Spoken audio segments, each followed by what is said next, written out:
آج یوم عرفہ ہے، حج کا دن ہے، اور پوری دنیا کے مسلمان جو ہیں اس عظیم فریضے کو ادا کرنے کے لیے جن جن حضرات کو اللہ تبارک و تعالیٰ کی طرف سے موقع عطا ہوا وہ حج بیت اللہ جو ہے اس کی ادائیگی کر رہے ہیں۔ 10 ذی الحجہ کو عید الاضحیٰ جو ہے اس کی نماز ادا کی جائے گی۔ قربانی کی جو عید ہے اس کا معنی کیا ہے، اس کا مطلب کیا ہے، کیوں منائی جاتی ہے، اس کا فلسفہ کیا ہے؟ جب تک ہمیں یہ بات پتہ نہیں ہوگی کہ یہ عید کیوں منائی جاتی ہے، اس کا کیا فلسفہ ہے، اس وقت تک اس عبادت کی روح کو نہیں پہچان پائیں گے، اس میں لذت نہیں آئے گی۔ بہت سارے لوگ جو ہیں وہ یہ سمجھتے ہیں کہ شاید عید الاضحیٰ جو ہے وہ صرف جانوروں کو قربان کرنے کی عید ہے اور پھر ان کا گوشت تقسیم کرنے کی عید ہے، لیکن جانور کی جو قربانی ہے وہ تو فدیہ ہے۔ عید الاضحیٰ کا مطلب صرف جانور کی قربانی کرنا نہیں ہے، اس عید کے اندر تو ایک عہد چھپا ہوا ہے، ایک حلف موجود ہے، ایک وفاداری کا اعلان ہے، ایک خودداری کی بات ہے، ایک عظمت کی بات ہے، جرت کی بات ہے، ہمت کی بات ہے، صبر کی بات ہے۔ اس عید کے فلسفے میں مسلمانوں کے لیے وہ فلسفہ رکھا گیا کہ جس کے اوپر اگر یہ کام کریں گے، چلتے رہیں گے تو دنیا میں بھی اللہ ان کو عزت دار رکھیں گے، آخرت میں بھی ان کو عزتیں عطا ہوں گی۔ ہمارے پیارے نبی حضرت محمد رسول اللہ صلی اللہ تعالی علیہ وسلم، ان کے جو دادا نبی ہیں حضرت ابراہیم علیہ السلام، حضور نبی علیہ السلام ابراہیم علیہ السلام کی اولاد میں سے ہیں۔ دروشی پڑھتے نا بار بار نماز میں، اللہم صلی علی محمد وعلی آل محمد کما صلیت علی ابراہیم وعلی آل ابراہیم۔ نبی علیہ السلام ابراہیم علیہ السلام کی اولاد میں سے۔ اب رسول اللہ کے دادا نبی نے اپنے بیٹے حضرت اسماعیل علیہ السلام کو جو قربانی کے لیے پیش کیا، اس کا مقصد کیا تھا، معنی کیا تھے، ابراہیم علیہ السلام کیا چاہتے ہیں، اللہ تبارک و تعالیٰ نے کیا چاہا اس وقت؟ جب تک یہ بات پتہ نہ ہو اس وقت تک قربانی کرنے کا کوئی مقصد نہیں ہے۔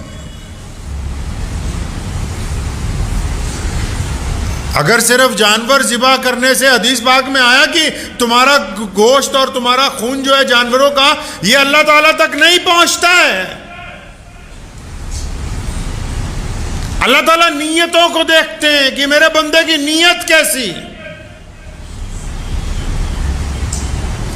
ابراہیم علیہ السلام کون؟ ابراہیم علیہ السلام تمام نبیوں کو بڑے درجے دیے گئے، کسی کو روح اللہ کہا گیا، کسی کو کلیم اللہ کہا گیا۔ ابراہیم علیہ السلام کو اللہ نے اپنا دوست کہا، فرمایا ابراہیم خلیل اللہ ہے۔ ایک وقت تھا، روایات میں آتا ہے ابراہیم علیہ السلام کے پاس اتنی دولت تھی، 1000 ہاں بکریاں، 1000 ہاں گائے بھینس، 1000 ہاں اونٹ، اتنی دولت اللہ تبارک و تعالیٰ نے عطا کی۔ اب یہ اپنے بڑے بڑے جو ان کے ریوڑ تھے جب ان کو دیکھتے تھے، جنگلات میں کھیتوں میں جاتے تھے، تو ایک دن کیا ہوا کہ جا رہے تھے کہیں تو بڑی خوبصورت آواز کے اندر کوئی بندہ اللہ تبارک و تعالیٰ کی تسبیح کر رہا ہے، سبحان اللہ والحمدللہ۔ اتنی خوبصورت آواز، ابراہیم علیہ السلام کے قدم رک گئے۔ اب اللہ تبارک و تعالیٰ کا جب ذکر آ جائے تو نبی کا تو دل جو ہے وہ ایک دم معجزن ہو جاتا ہے، کیونکہ وہ اللہ کا محبوب بندہ، منتخب بندہ ہے۔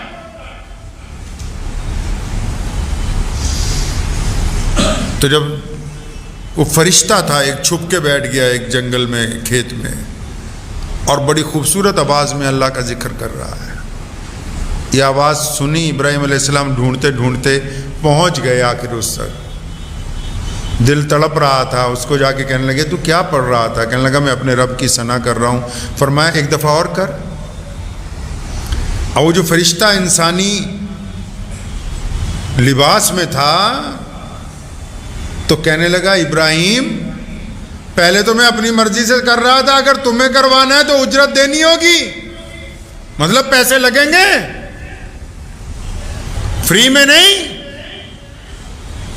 ابراہیم علیہ السلام نے کہا بھائی کیا چاہتا ہے تو، کتنے پیسے چاہیے، کیا چاہیے بتا۔ کہنے لگا اچھا یہ جتنی تمہاری بکریاں کئی ہزار یہ ساری مجھے دے دو گے تو میں اللہ کا ذکر سناؤں؟ فرمایا ہاں تجھے دے دی، آج سے تو اس کا مالک ہے، بس میرے رب کا ذکر سنا۔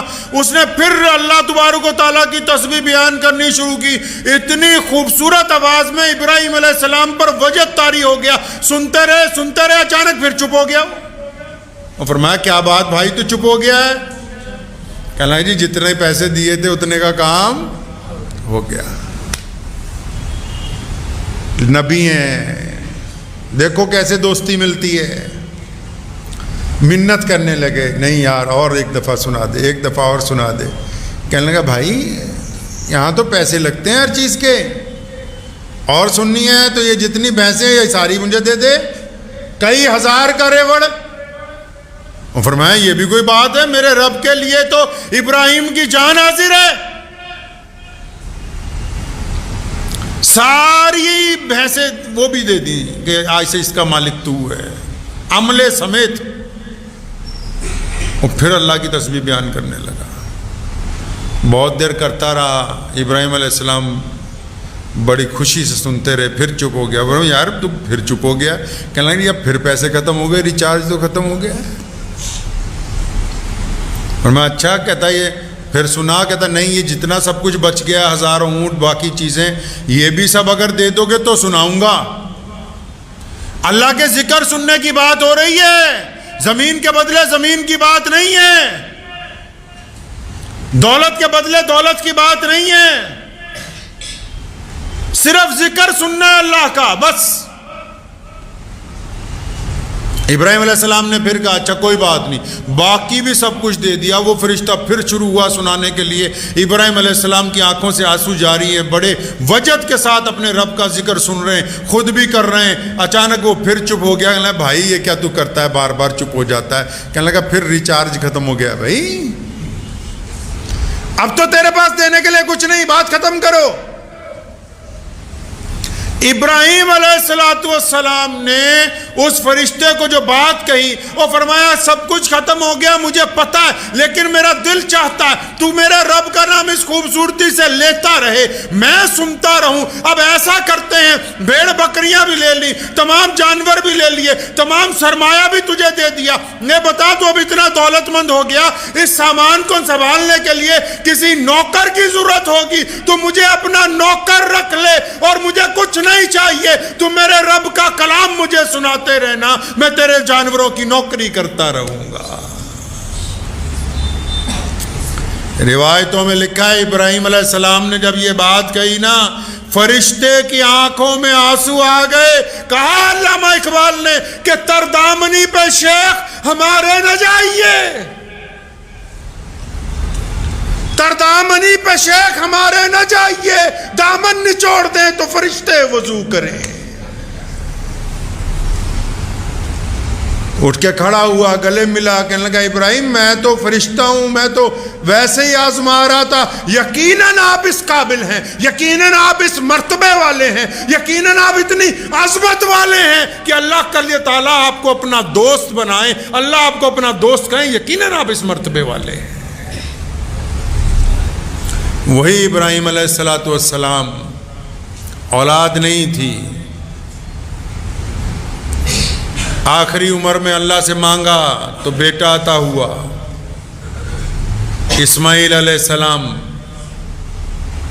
کچھ لوگ سمجھتے ہیں کہ بس قربانی کی، جانور خریدا، جانور مویشی اس دور کی سب سے قیمتی چیزوں میں سے تھی۔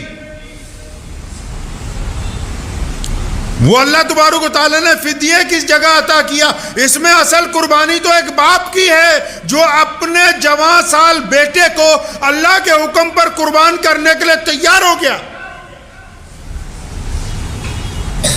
اللہ کا حکم ہوا خواب میں کہ ابراہیم اپنے بیٹے کو ہمارے راستے کے اندر قربان کر دو۔ ابراہیم علیہ السلام تیار ہو گئے، اور بیٹا بھی دیکھیے، بیٹے کو جب ابراہیم علیہ السلام نے کہا اسماعیل علیہ السلام کو کہ مجھے ایسے ایسے خواب آیا اور میں نے دیکھا کہ تجھے اللہ کے راستے میں قربان کر رہا ہوں، تیری کیا رائے ہے؟ تو اسماعیل علیہ السلام نے کہا کہ ابا جی میں تو جس طرح آپ کا رب راضی ہے میں اسی طرح آپ کی رضا کے اندر راضی ہوں۔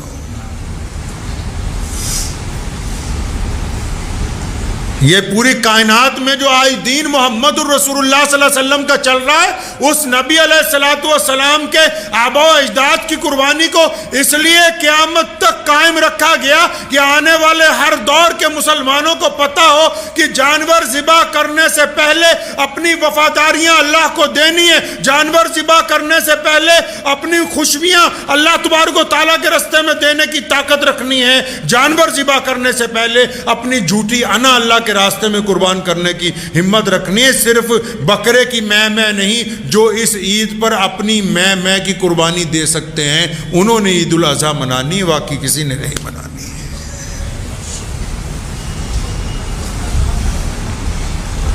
شیطان گیا ابراہیم علیہ السلام کے پاس کہ کیا کر رہے ہو اپنے بیٹے کو؟ شیطان کو کنکری ماری، بھگایا۔ اسماعیل علیہ السلام کے پاس گیا برگلانے کے لیے کہ دیکھو تمہارے باپ تمہیں ذبح کر دیں گے۔ وہاں بھی بات نہیں بنی تو حضرت ہاجرہ کے پاس چلا گیا، جا کے کہنے لگا شہزادہ کہاں ہے؟ تو فرمانے لگی وہ اپنے ابا کے ساتھ کسی دعوت پہ گئے۔ تو دعوت پہ نہیں گئے، دعوت پر نہیں گئے، وہ تو تمہارے بیٹے کو اللہ کے راستے میں ذبح کرنے لے کے جا رہے ہیں تمہارے میاں۔ سنو نبی کی بیوی کی عظمت۔ آج کل تو کوئی پڑوسن آ کے تھوڑی سی بات کہتے گھر میں فساد ختم نہ ہو 4 مہینے۔ اللہ کے راستے میں اگر کچھ دینا پڑ جائے تو پہلے بیوی پنگا ڈال لے گی کہ دے کیوں رہے ہو۔ 100 میں سے کہیں 1-2 ہوں گی جن کے اندر یہ جذبہ ہوگا۔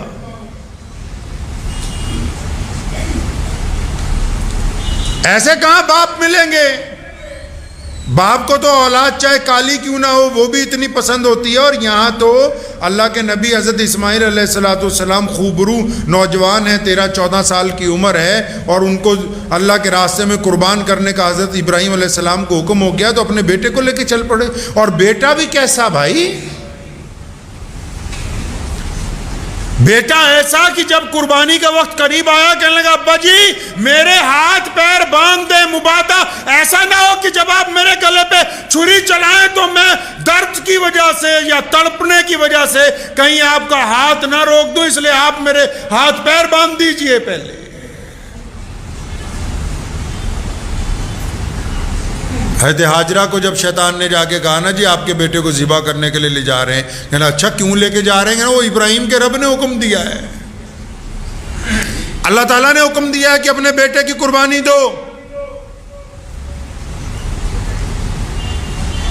تو قربان جاؤں نبی کی ماں کے اوپر بھی علیہ السلام، اور فرمایا اگر اللہ نے حکم دیا ہے اور اللہ کے راستے میں اگر تم منع کرتے ہو قربانی سے تو یقیناً تم کوئی عام آدمی نہیں، تم شیطان ہو، اس لیے بھاگ جائے یہاں سے۔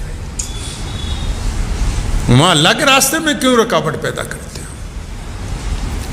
یہ عید اسی لیے فرض کی گئی ہے کہ ہمیں یاد رہے کہ ہم نے قربانی دینی ہے، ہم نے اظہار کرنا ہے، ہم نے وفاداری کا اظہار کرنا ہے، ہم نے صبر کرنا ہے، ہم نے اللہ کے راستے کے اندر اپنے مال جان دینے کا عہد کرنا ہے۔ لوگ جانور کی قربانی دینے کے لیے تیار ہیں، اپنی جھوٹی انا کی، اپنی غیر ضروری غیرت جو بنا رکھی ہے لوگوں کے درمیان، اس کی قربانی دینے کے لیے تیار نہیں ہے۔ قربانی یہ تھوڑی کہ آپ قیمتی جانور خریدیں سارے محلے کو بتاتے پھریں۔ یہ پوری دنیا کے اندر عید الاضحیٰ کے موقع پر جو قربانیاں دی جاتی ہیں ان کا مطلب یہ ہوتا ہے کہ جو بندہ قربانی دے رہا ہے اس کو اپنے رب سے پیار ہے، وہ اپنا مال خرچ کر رہا ہے، اور پھر وہ قربانی کا گوشت ان غریبوں میں تقسیم کر رہا ہے جن کو یہ مہنگی چیز کبھی کھانے کو جلدی ملتی نہیں۔ عید الاضحیٰ کا مطلب کہ ہم اپنے دل کے اندر اس جذبے کو دہرائیں کہ الہ العالمین آپ نے جن لوگوں سے جن چیزوں سے ہمیں رکنے کا حکم دیا ہم رک جائیں گے، جن کاموں کا شریعت میں حلال طریقے سے کمانے کا حکم دیا ان کو کریں گے، جن رشتوں کو اللہ نے جوڑنے کا حکم دیا ان کو جوڑیں گے، کرواہٹ دور کرنے کا حکم دیا ان سے کرواہٹ کو دور کریں گے، جہاں ہماری میں نے ہمارے خاندان کا بیڑا غرق کیا ہم عید کے دن اپنی میں کو قربان کر کے ہم بن کے ایک دوسرے کے گلے مل جائیں گے۔ یہ اس عید کا فلسفہ ہے، اس عید کا مقصد ہے۔ یہ جو امید ہے کہ آپ کو یہ ویڈیو پسند آئی ہوگی، اگر پسند آئی ہو تو یہ آپ اپنے دوستوں کے ساتھ شیئر کریں اور اس چینل کو سبسکرائب ضرور کریں۔